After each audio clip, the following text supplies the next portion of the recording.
Dave. I mean, there are so many people that put countless amount of hours into making this a great production. And it was for you, but it was really for everybody in the future. When cryptocurrency becomes adopted by the masses, and like they said, right now, what is there, a few million people that even know about it? I mean, it's absolutely phenomenal. There are millions and millions and billions of people who will benefit from this technology and will benefit, not could benefit, will benefit, and are going to benefit inevitably in the future from the technology that we are here supporting. There's a few million people here right now. I can't thank you enough.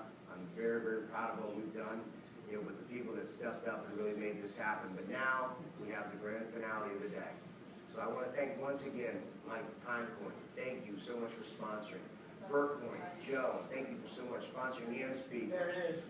We got Zenith Coin. There's Bryce there. We got Zenith Coin. Eddie Corral, thank you so much for speaking and sponsoring. DigiByte, Jared, thank you so much for speaking and sponsoring. We go right down the list. Allcrypt, doing a great job getting these new coins a place for exposure. CryptoZar, getting new exposure, education, getting these guys a place to expand and grow. But now we have the grand finale of the day, the great debate, Bitcoin, altcoin. What's it going to be? Bitcoin or altcoin? Bitcoin's first, it's the most adopted, it's got the highest value, it's the store of value, supply and demand, the list goes on and on and on and on. Why Bitcoin is what it's all about. What was first, and right now there's 300 plus cryptocurrencies that were built based on Bitcoin, and each and every one of them took what was there and make what they say is a very valid, very necessary, very integral improvement. So the altcoins. So I want to introduce to you guys, come on up. I'll introduce you while you're up here. Jonathan Mohan, everybody. Oh man, this guy's tough. This guy's tough. Jonathan, as you know, started the largest Bitcoin group in the world. Right here in New York City. I'm sure you meet the party tonight, Bitcoin Center. Yeah. Incredible. Thank you so much. David Namdar from the financial sector. He's kind of been kept out of speaking because he was a financial guy for a long time, but he knows a lot about Bitcoin. He's helped so many of the other altcoins and Bitcoins grow. So here's what we're going to do. The format for the debate. Each guy's going to start with an opening statement. You guys want to flip a coin? Flip a picture. Hey, okay. David, pick it 1 or 2. Whoever picks it right goes first. 1, 2. What is it, everybody? 3. 1. It's 2. We're going to start with an opening statement. And again, we're sticking to the 18-minute time frame. However, if you guys want to go further, but if you would start with a 3 to 5 minute opening statement. Sure. Jonathan is representing and is debating as a proponent of Bitcoin. David, a proponent, debating on behalf of Bitcoin. After 3 to 5 minutes, I'm going to give you guys a little card right in the front. That means you're at 4 minutes. If you want to finish before that, that's fine. But once I show you the card, you have 1 minute left on your opening statement. Jonathan, you're first as a proponent of Bitcoin. After your opening statement, both of you will get to make an opening statement, okay, at the beginning. And whoever makes the second opening statement, which will be you, David, you'll be able to, I guess you could say, go back at him. Sure. All right, absolutely. Is that what it's called? Yeah. All right, well, that's what we'll do. Jonathan, you're up first. Excellent. So, is my mic working? All right, great. Thanks. So, I'm here at an altcoin conversation to talk about why Bitcoin should be the winner. So, please forgive me for my hubris. But, you know, when I look at Bitcoin, what I look at is not the currency, but the technology underlying it. You know, the thing that made Bitcoin so fundamental was this idea called blockchain, and all of the ways that you can apply the blockchain to different problems. And, you know, currency is the first application of this idea of blockchain, but it's not the last. And when we look at what it's being used for, frankly, I don't see another way to implement the idea of a currency onto a blockchain better than the way that Bitcoin has done it, simply by virtue of where it's at right now, in terms of how mature the ecosystem is, in terms of just how much of a mind share it has. You know, when I look at altcoins, and the ones to which I think are kind of iffy on whether or not they have a value proposition, I'm thinking about the ones to whom are just parameter tweaks on the underlying code of Bitcoin, the ones to whom they look at, you know, distribution models and say that's the key innovation that I want to be the basis of an entire coin. And when I look look at something, I like to say, well, is there anything fundamental to this that changes the discussion? Is there anything to this that has a different narrative or has a different scope? And when we look at most altcoins of the 300 that exist, what we're really looking at is something that takes this magnificent idea of the blockchain and applies it in almost exactly the same way that Bitcoin does, and does it with just a different distribution model. So when I look at those things, I really don't see the market need. I don't see the ability to capture hearts and minds in the same way that Bitcoin does, because we already have a system that works. It's called Bitcoin. And the way that markets work and the way that network effects work, you can't just be better than something. You have to be massively better than the legacy systems to supplant it. Bitcoin was able to do that against the banks because it's 60-year-old newer technology to the current, Swift, shitty system that we have. But when it comes to altcoins versus altcoins, and in this instance I'm even considering Bitcoin an altcoin, I don't see how just the distribution model tweak is enough to be able to say this is something that could supplant or be superior to Bitcoin. Now, when I think of innovative altcoins, I'm looking at something like Gamecoin. I'm looking at systems which apply this idea of the blockchain in ways to which don't even necessarily involve the currency aspect to it. So one of the things that I like the most is BitMessage, because that's, by the way, for communications. There isn't even a monetary value associated with it. It doesn't even have a coin.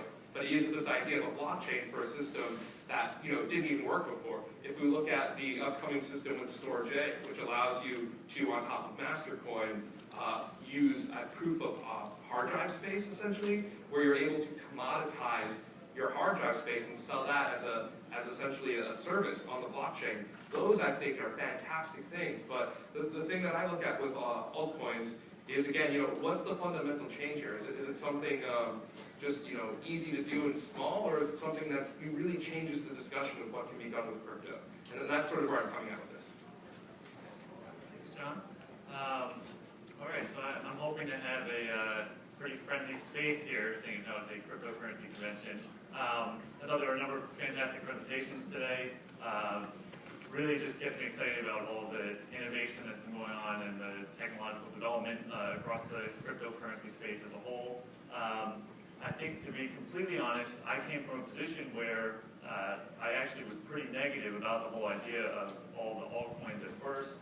I think the way that a lot of people from the financial community first encounter them, they do worry about it being a pump and dump scheme. They worry about them not providing enough of an innovation over Bitcoin and the technology that was introduced.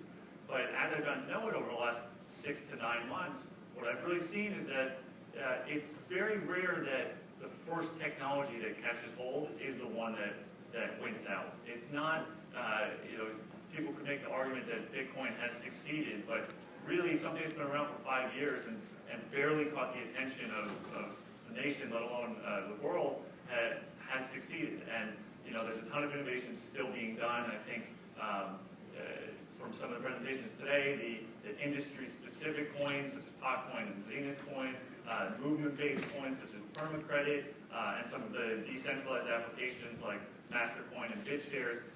That's really what excites me over the next 5 years in terms of development going forward. I look at it as Bitcoin has had a tremendous run. It's been an absolute phenomenon over the last 5 years. But when you look ahead and you look ahead at where things are going, a lot of arguments made for why Bitcoin is going to be the one that's won out is just because of the fact that it has won out to date. But there are a lot of limitations that Bitcoin has. There are hundreds of people, developers, businessmen, technologists, cryptocurrency enthusiasts that have been working to poke holes at Bitcoin. And the developers have gone, they've tried to implement a lot of the changes that have been introduced to the Bitcoin protocol, and which has been fantastic. But at the same time, there's a limit to that. There are certain developments and improvements to the technology that can't be integrated into the Bitcoin protocol. And they can't be made up for in the distribution of the current holders of Bitcoin from the beginning because of coming at it from an earlier, just coming across Bitcoins slightly earlier than the rest of the early adopters.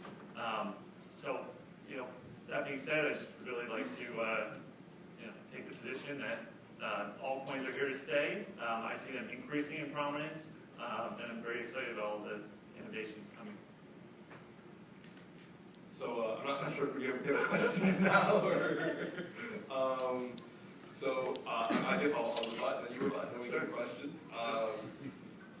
So I agree that altcoins are here to stay. That's kind of the notion of a cryptocurrency, is as long as there's a single miner working on it, the damn thing's not going to go away. So, but I think the question is anyone going to use them? Because just because they're still alive doesn't mean that they're capturing hearts and minds. And I don't see something achieving the same market depth, the same in terms of user adoption, in terms of sort of momentum behind it, as Bitcoin did, as it relates to being used as a store of value. Because I really think that, when Bitcoin came about, we argued it's a store of value, and obviously something that appreciates 9,000% per year is an investment, not a store of value. But if you really look at the way that it handles transactions, the way that it is deflationary, I really think that once this market matures to the point where it's no longer growing at a logarithmic rate, that there will not be a system superior to Bitcoin, that the value proposition in Bitcoin is its market depth, which just increases, its market cap, excuse me.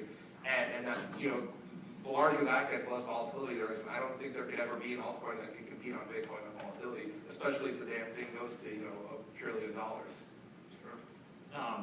So we did once have quite a few stores of value that no longer exist today. The Roman Empire had their own coins. There were previous coins before that. There have been other implementations. The British pound was the strongest currency at one point in the world. The US dollar is the strongest currency today. The same way that throughout history there hasn't been one currency, one fiat currency that's won out, and there hasn't. I don't believe that just because Bitcoin is the first digital currency that has managed to have a modicum of success up till now, that means it's going to be the only one that wins out. I mean, there's no, the world, there are some people that like to believe that, we're moving towards a society where we're going to live under one nation, one language, and a universal language, and have one currency, potentially a digital currency that wins out. But for the foreseeable future, if you look at the diversity of the world, it's very, very unlikely that that happens. And what's more likely to happen is that we continue to see something exists, and when a newer, better technology comes along, whether it's 5 years down the line, 10 years down the line, or 1 year down the line, that replaces that. And it eats away at its market share until people realize, actually, you know what, we were wrong. This is the better technology. And that happened in, it happens in hardware, it happens in software. If you look at hardware, there was a time when, in not so distant past, that BlackBerry was the most successful phone company on the planet. And nobody thought that people were going to use anything except BlackBerry, and anything except BlackBerry at the high end and Nokia at the low end. And if you look at who the most successful phone companies are today, BlackBerry is out of that discussion. Right? I mean, if you look at the innovation in open source technologies like with Linux, all the excitement pretty much came in the run-up from 0.9 to 1.0, and we just so happen to be in the age of Bitcoin going from 0.9 to 1.0. So I really think this is the year, this is the 2-year time frame to which Bitcoin is really going to make it. And when you talk about, there are some fundamental things that Bitcoin can do that an altcoin might be able to come back and do. Adam Back, the creator of Hashcash, sort of the idea of mining for Bitcoins came from. He said he had this idea of, if you ever need to do a fundamental overhaul